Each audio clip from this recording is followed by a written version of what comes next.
K2, yang kemudian non kategori dan sebagainya. Ini sungguhnya kan hanya ini ya, pemerintah pusat tidak mengambil kebijakan ketika ada kekurangan guru dan tenaga kependidikan di bawah.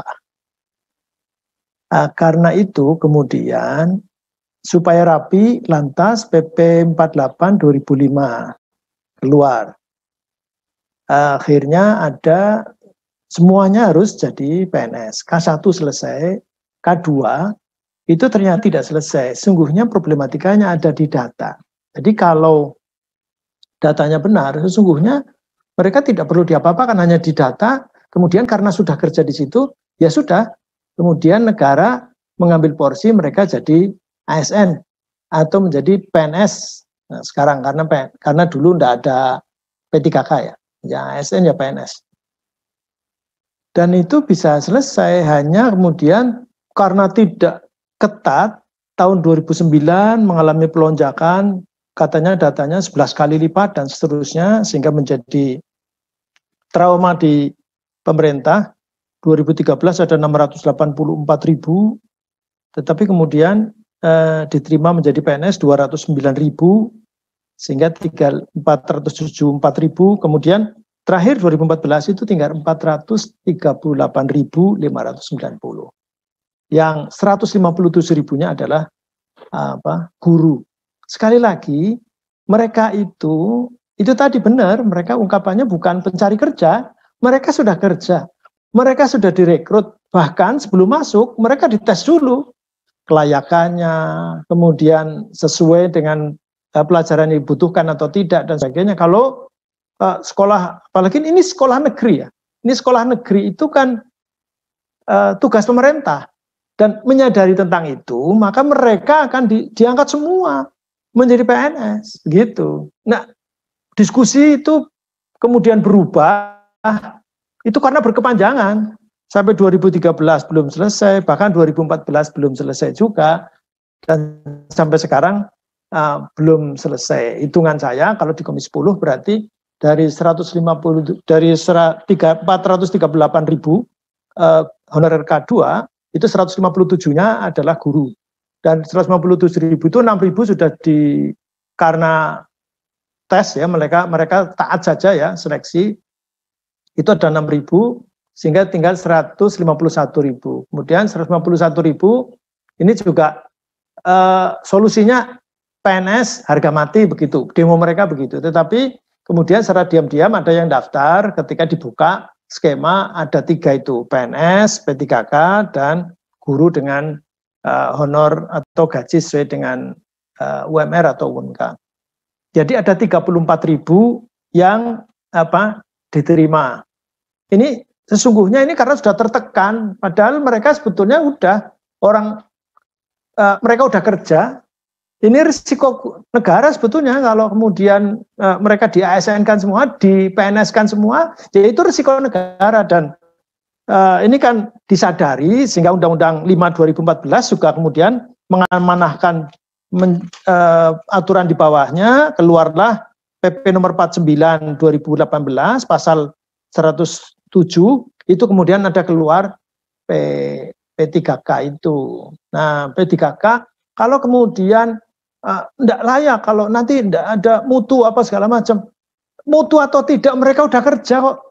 Sekarang ditanyakan mutu atau tidak. Kalau mutu atau tidak, ya mereka mestinya kemarin-kemarin jangan diterima jadi guru honorer, jangan diterima jadi tenaga honorer di sekolah itu. Jadi real mereka sudah kerja, sudah digunakan, sudah memproduk siswa dan sebagainya dan sebagainya. Jadi kalau sekarang dipertanyakan mutu, nanti ASN kita apa segala macam, kalau nanti akan membuka yang baru, yang mereka sudah kurang, sudah meninggal, sudah pensiun dan sebagainya, nah itu silahkan kebijakan baru.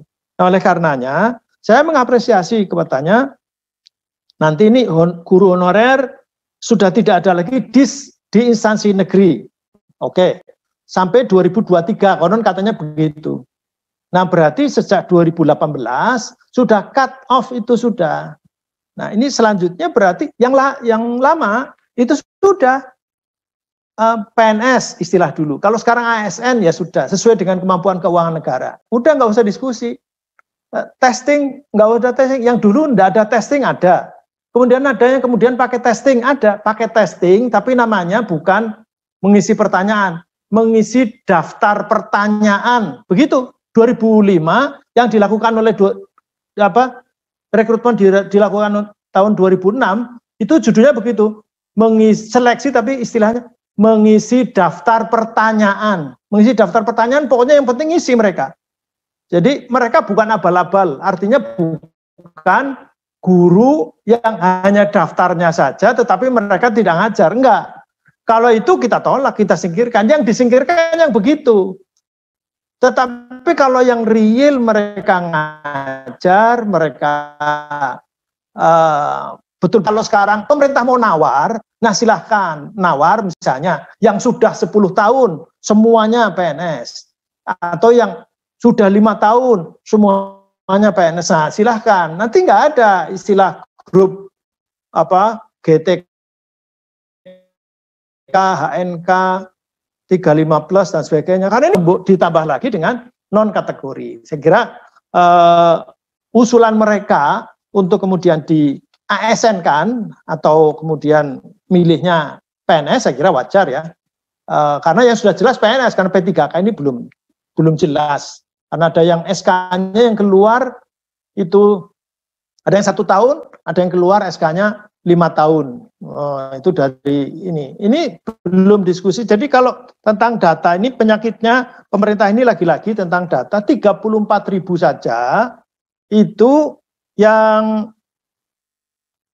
diterima hanya 31.000. Karena formasinya hanya 31.000. 3.000 nanti saya yakin nanti akan demo ini mereka. Mereka sudah lulus tetapi tidak jelas penempatannya karena nggak ada formasinya. Ada 3.000 ini. Ini perlu difikirkan oleh BKN, oleh Kemenpan RB gitu. Saya tidak ngompori enggak, tetapi real ini. Kenapa? Ketika kita tanya, karena Pemda tidak mengusulkan formasi. Pemdanya ragu-ragu karena nanti akan dibebankan kepada APBN. Saya kira itu tambahan dan satunya bahwa tenaga kependidikan di mana-mana menjerit ini tenaga kependidikan karena diskusinya karena di Komisi 10 itu biasanya tentang guru. Tetapi tenaga kependidikannya sangat minim. Nah, tenaga kependidikan bahkan ada rekrutmen P3K pun tidak ada peluang untuk tenaga kependidikan. Saya kepingin menunjukkan ya masalah data ini. Tadi Kemenpan RB dengan BKN paparan. Itu rekapitulasi formasi P3K hasil seleksi 2019 saja. Menurut Kemenpan RB 50.530. Itu slide yang baru di ini aja. Yang baru ditayangkan tadi di Komisi 10 ini. Di RDP hari ini. Nah, kemudian dari BKN berapa? Dari BKN 51.293. Ini sekarang ini saja, itu masalah data itu ini. Jadi kalau kemudian kita ini problematika data akan terus-menerus. 2009 makanya wajar kalau naik kemudian menjadi 9 kali, 11 kali, maaf, 11 kali katanya. Nah, tapi menurut saya 11 kali mau 9 kali, tetapi kalau ternyata data itu mereka, gurunya, atau tenaga pendidikannya adalah orang yang memang benar kerja di situ, bukan hanya nama. Saya kira nggak ada masalah mau naik berapa kali pun kalau real memang ada wujudnya dan mereka kerja, saya kira tidak ada kata lain kecuali memenuhi hak mereka yang sekarang sudah prihatin ada yang dibayar cuma 100.000, 200.000, 300.000. Jangan kemudian kelemahan pemerintah yang tidak memanage, tidak mengatur bagaimana rekrutmennya dan sebagainya, kemudian sekarang ini kemudian menyalahkan mereka, bahkan mereka jadi korban lagi. Ini kalau rekrutmen baru itu kan berarti menyingkirkan mereka nanti. Sudah kerja kemudian disingkirkan karena ada yang fresh graduate. Terima kasih, Kang Dede. Itu saja. Assalamualaikum warahmatullahi wabarakatuh. Baik, terima kasih Pak Fikri. Pimpinan sudah semua ya kayaknya ya. Bu Etiva kan tadi sudah ambil di Golkar. Baik. Kalau sudah semua, izinkan saya. Ya, halo? Siapa ini? Saya sudah tadi. Terima kasih. Sudah ya? Ya, oke. Baik, izinkan saya mungkin memberikan catatan ringan saja kepada Pak Dirjen YTK, kepada juga dari Kementerian Keuangan, Kemendagri, BKN, dan juga Kemenpan RB. Saya pikir hampir semua fraksi dalam konteks ini berbicara hal yang sama. Bahwa perjuangkanlah formasi CPNS bagi para guru-guru honorer, terutama yang sudah bertugas selama lebih dari 5 tahun ke atas. Apa yang disampaikan Pak Fikri tadi lebih detail lagi, ada bagaimana proses payung hukum, peraturan, janji-janji yang sudah dilakukan sampai saat ini. Mungkin kalau kita menyimak sedikit, Bapak Ibu yang saya hormati,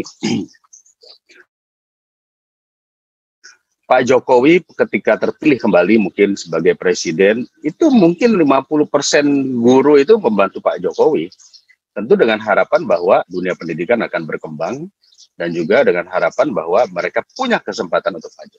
Yang kedua, ini yang perlu saya sampaikan, karena ya, semua sudah berbicara banyak. Di tengah pandemi saat ini, yang harus kita lihat, justru inilah kesempatan bagi negara untuk melakukan sebuah change, sebuah perubahan. Dan perubahan di depan mata itu adalah Industri 4.0. Dan Industri 4.0 itu ujung-ujungnya adalah beradaptasi dengan perubahan, which is artinya adalah pendidikan menuju kepada perubahan. Siapa yang mampu mendidik? Guru. Jadi kalau kita berbicara, manfaatkanlah momentum PJJ ini. Momentum kita tidak bisa membangun infrastruktur, tidak bisa membangun pertambangan, tidak bisa membangun migas. Ayo, kita angkat dunia pendidikan ini. Beri kesejahteraan kepada para gurunya melalui pengangkatan PNS, melalui peningkatan kesejahteraannya. Karena ingat, GDP kita hampir 60% itu adalah household consumption, atau kita sebutnya adalah belanja rumah tangga. Artinya ketika para guru yang tadinya honorer hanya bergaji 150.000, 300.000, sekarang tiba-tiba dia bisa mendapatkan nilai, mendapatkan pendapatan setara UMR, maka mereka akan belanja. Dan yang paling penting lagi adalah untuk mengembangkan ekonomi ini, maka perlu ada pendampingan UKM. Perlu ada pendampingan pembelajaran bagi masyarakat untuk how to survive di dalam era pandemi ini. Kasih titip kepada para guru untuk mendampingi masyarakat. Bagaimana caranya agar bisa survive. Apakah itu pembelajaran mengenai UKM, pembelajaran mengenai mencari bentuk-bentuk jenis pekerjaan baru. Kenapa? Karena merekalah para guru adalah orang-orang yang terdidik. Merekalah orang-orang yang terbiasa untuk day to day untuk memberikan pelajaran. Tanpa perlu, ibaratnya kalau pemerintah lain kan, kalau ada bintek, maka semua harus ada SPJ. Kalau guru kan tidak perlu. Diberikan saja tugas, maka pasti akan mereka lakukan. Dengan syarat, hargai mereka. Angkatlah mereka menjadi haknya. Berikanlah kesejahteraan pada mereka. Jadi Bapak dan Ibu yang saya hormati, ini momentum yang harus diambil oleh negara. Jadi saya mohon dengan segala kerendahan hati kepada semua kawan-kawan, yuk mari kita dukung pemerintah untuk menjadikan sumber daya manusia unggul ini adalah sarana competitiveness kita. Agar bersaing dengan negara-negara lain. Jangan sampai ketika era pandemi ini selesai mungkin di 2022, ekonomi kita turun, SDM kita turun. Justru pada saat ekonomi kita turun, kita support SDM-nya naik, SDM unggul. Jadi kalau Bapak dan Ibu setuju, kita akan bikinkan kesimpulan. Yang pertama kita minta agar para guru-guru yang sudah lama berbakti 35 tahun plus, ataupun yang sudah mengabdi lebih daripada 5 tahun, 10 tahun, tidak usah ikut tes.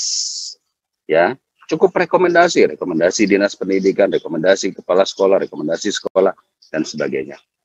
Lalu kemudian juga beri ruang untuk P3K ini bukan hanya untuk guru saja. Ada hal-hal lain seperti misalnya kita sebut saja guru TU-nya, operatornya, terus kemudian juga administrasi atau tenaga kependidikan lainnya. Ketiga, saya juga tawarkan kepada teman-teman, memang benar guru-guru swasta ini terabaikan.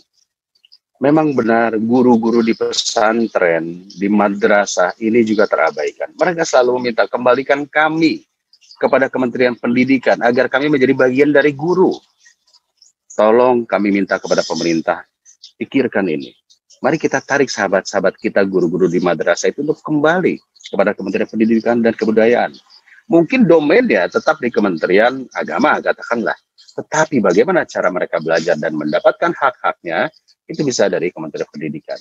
Karena dengan anggaran yang ditetapkan undang-undang 20%, sesungguhnya banyak yang bisa kita lakukan untuk mengupgrade masyarakat kita, terutama di bidang pendidikan.